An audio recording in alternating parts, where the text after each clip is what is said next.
C'est la cérémonie des vœux de mairie du 20e. Donc voilà, il y a les élus de la majorité, communistes, socialistes, écologistes, qui viennent distribuer des tracts, informer la population de la situation politique.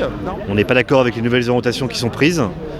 On souhaite qu'il y ait une clarification de la majorité et on souhaite aussi qu'il y ait une modification du mode de fonctionnement et de la gouvernance du 20e. Le point qui fait le centre de la crise, c'est que la maire du 20e arrondissement, l'année dernière, a changé d'orientation politique et en fait se retrouve à gouverner la mairie avec seulement quelques adjoints, une minorité d'adjoints qui sont effectivement dans le groupe En Marche. Nous, on est élus sur un projet de gauche social pour le logement social, pour les associations, pour les emplois dans les associations. Donc supprimer 280 000 contrats aidés en France, plus de 150 dans le 20e, c'est clair qu'on ne peut pas partager. Choisir de soutenir le gouvernement comme fait la maire du 20e arrondissement en disant qu'elle prend en compte le vote des Français en 2017, ça a des conséquences directes dans la vie quotidienne, ne serait-ce que par rapport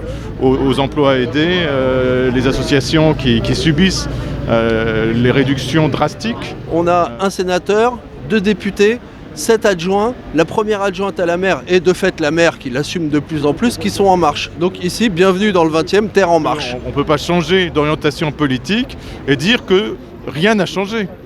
Et donc nous mettre face à un fait accompli et les 3 groupes socialistes, écologistes, et communistes dire non, tout continue comme avant parce que je suis la maire et vous devez simplement suivre. C'est pas possible. Je pense que Frédérique Calandra applique le programme pour lequel elle a été élue, pour lequel l'ensemble de la majorité parisienne a été élue. J'avoue que je suis un peu surpris de voir toute cette agitation d'un certain nombre d'élus, mais une simple question, s'ils sont en désaccord total avec la maire, pourquoi ils ne démissionnent pas et qu'ils ne retournent pas devant les électeurs ? Ils pourraient provoquer une élection anticipée. On ne voit pas pourquoi est-ce qu'on démissionnerait alors qu'on reste fidèle à un certain nombre d'engagements et qu'on représente quand même des gens de gauche dans le 20e. C'est à eux de partir, ils ont changé à cause d'opportunités, de ce qui s'est passé. Donc ils ne respectent pas le mandat pour lequel les électeurs ont voté. Que les élus En Marche, ils n'ont pas été élus En Marche. Les habitants du 20e, ils n'ont pas... Là, on est en marche arrière. C'est un peu En Marche ou crève. Elle admettrait le déséquilibre créé par la situation et elle proposerait une sortie de crise. Il faut absolument qu'il se passe quelque chose. Effectivement, il y a un rapport de force qui s'instaure. Non seulement on ne nous dit pas tout, mais on ne nous dit rien.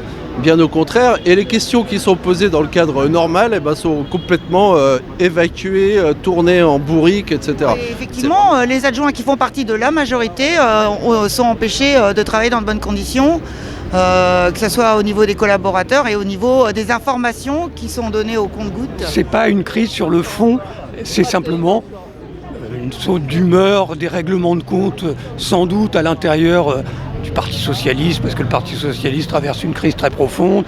Il y a les communistes qui, de toute façon, refusent l'idée même qu'ils puissent siéger à côté de gens qui soutiennent la politique d'Emmanuel Macron, alors que, dès le départ, la majorité construite par Anne Hidalgo allait de Madame Versini jusqu'au Parti communiste, en passant par Dex-Modem.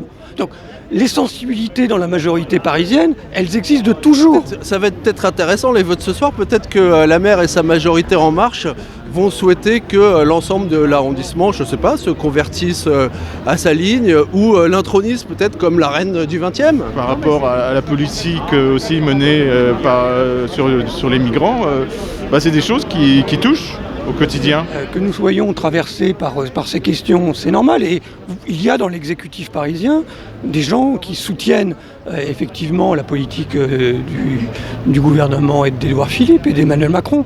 Et il n'y a que dans le 20e que cela fait problème. Souvent on essaie de nous piéger en disant oui mais on est dans le 20e arrondissement et ces différences, c'est des différences politiques nationales, donc ça n'a pas d'influence. Alors que c'est faux.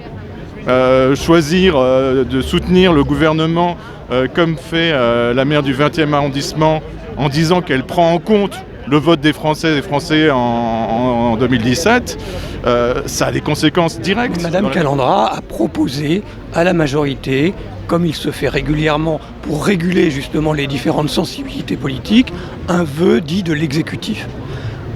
Il n'a même pas été question pour les frondeurs, on va dire, de discuter de ce vœu.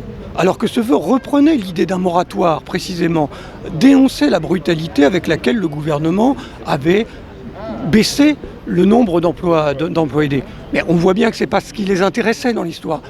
Ce qui les intéressait dans cette histoire, à mes collègues élus, c'était simplement d'essayer de montrer effectivement et de monter en épingle des divergences nationales, qui en plus sur les emplois aidés ne sont pas si fortes que ça, des divergences nationales, pour simplement essayer de sortir de la majorité des gens qui, en fait, ont le tort à leurs yeux d'espérer que le gouvernement réussisse.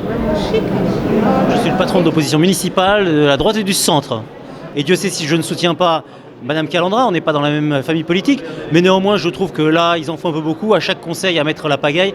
On a l'impression, ils me font penser à mes enfants, des jeunes ados en révolte. La majorité de la mairie du 20e vote strictement toutes les délibérations portées par la majorité du Conseil de Paris et les équipes du 20e mettent en œuvre tous les engagements de mandature. Parce qu'en fait, les délibérations, les frondeurs, ils les votent. Parce qu'il y a des bonnes délibérations. Moi-même, parfois, il m'arrive de les voter, même assez souvent quand elles sont dans l'intérêt général. Parfois, c'est pas le cas. Donc, ça m'a amusé. Le conseil commence très énervé, où tout le monde essaie, en fait, de mettre le souk. Et ensuite, quand il s'agit de voter, tout le monde vote pour. La question que posent ces 23, c'est est-ce que on a le droit d'être proche de En Marche et de faire partie de l'exécutif du 20e arrondissement? Anne Hidalgo a donné la réponse. La réponse est oui.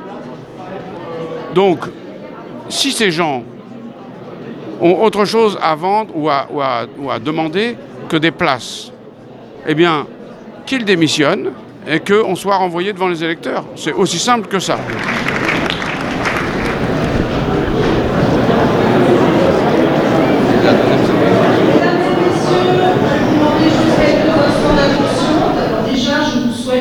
Des vœux à titre personnel, mais qu'elles soient aussi solidaires et fraternelles. Je souhaite que nous ayons une pensée pour tous ceux qui souffrent, qui sont en très grande difficulté et que nous souhaitons bien sûr aider et soutenir.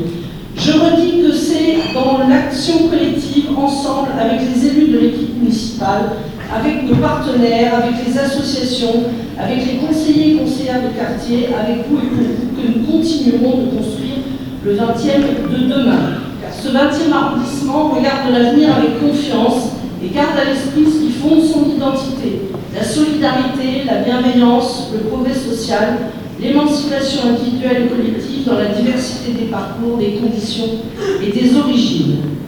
En 2018, nous poursuivrons ce qui a été engagé lors de notre élection en 2014 et nous mettrons en œuvre, comme nous l'avons toujours fait, les engagements pris devant vous.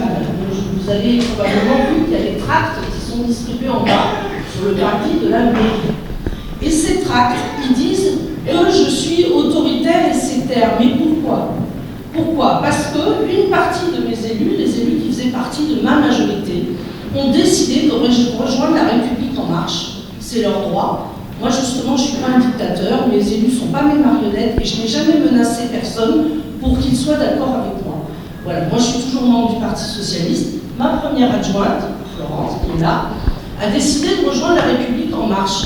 Il y a des élus verts, comme Cathy, comme Renaud, qui ont décidé de rejoindre la République en marche parce qu'ils n'étaient plus à l'aise dans leur parti, parce qu'ils étaient, comme beaucoup de Français, pas d'accord. Voilà. Qu'est-ce que je dois faire ?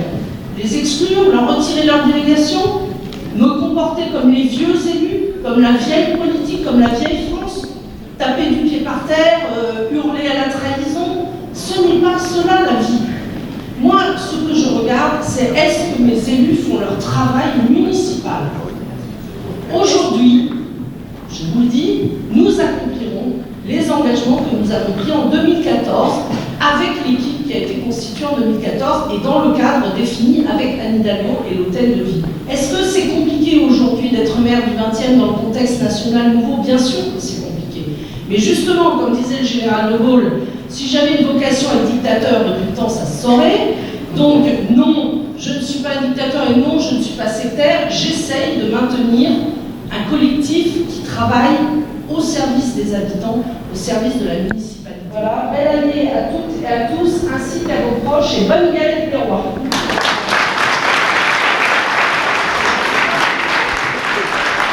Moi, j'ai choisi de soutenir Emmanuel Macron parce que je ne voulais pas d'un deuxième tour entre François Fillon et Marine Le Pen, et puis parce que j'avais vu le danger populiste avec Trump et le Brexit. Et puis, il fallait changer un peu le système politique, il faut le dire. Donc voilà, j'ai voulu ensuite m'engager dans En Marche, soutenir le président, faire le choix d'être sénateur, candidat au sénatorial, et j'ai été élu. Voilà, ensuite, il y a des choix qui sont faits par les uns et par les autres, mais je crois qu'il faut comprendre qu'on peut vouloir la réussite du 20e, la réussite de Paris d'un côté et la réussite du pays de l'autre. Il y a des gens qui veulent faire croire que c'est incompatible. Non, on a pu soutenir Anne Hidalgo, être élu avec elle, grâce à elle, sur ses listes, sur un contrat de mandature, et puis avoir voulu la réussite d'Emmanuel Macron face aux forces conservatrices. Les réunions se font. Aujourd'hui, il y avait une réunion avec Jacques Baudrier et ma première adjointe. Bon, il faut arrêter. Non, j'ai pas dit que ça allait très bien. J'ai expliqué que c'était compliqué, mais qu'est-ce que tu veux ? Je suis pas responsable des élections nationales, moi. Je souhaite que les personnes qui boycottent, qui ne viennent pas, eh bien finalement se rendent compte que cette attitude n'aboutit à rien, ne construit rien, ne prépare rien. Nous avons des différences sur la politique nationale, mais nous avons en grande partie des choses en commun sur le projet municipal. Donc continuons dans l'intérêt des habitants du 20e à travailler, à tenir nos engagements, et puis on verra bien pour la suite, il sera temps. Et les emplois aidés, ce que je constate, c'est que le gouvernement veut supprimer les emplois aidés dans les entreprises privées. Ça me paraît assez cohérent. Je pense que Frédéric Calandra, c'est pas l'extrême droite. Et je pense qu'à partir du moment où c'est pas l'extrême droite, les gens qui sont en désaccord avec Calandra, qui malgré tout met en place la politique et le programme qu'elle avait signé avec Hidalgo, je pense qu'à partir de là, leur place était sur l'estrade.